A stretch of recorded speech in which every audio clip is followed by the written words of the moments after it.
এই যে আমার বাগান পরিষ্কার হয়ে গেছে, এতগুলো সব আবর্জনা বেরোলো।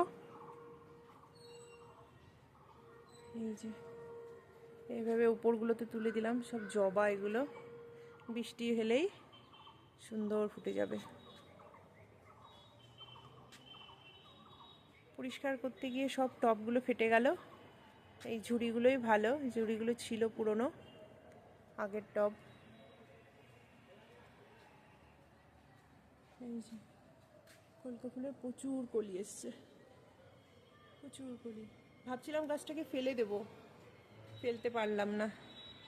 এই যে জবাটা খুব ভালো জবা হয়, ডালটাকে কাটতে কাটতে এইটুকুতে আসছে এখন। এটাও জবা, এটা টগর। সেই দিন দেখালাম খুব সুন্দর ফুলটা যে ছিল, এই ফুলটা।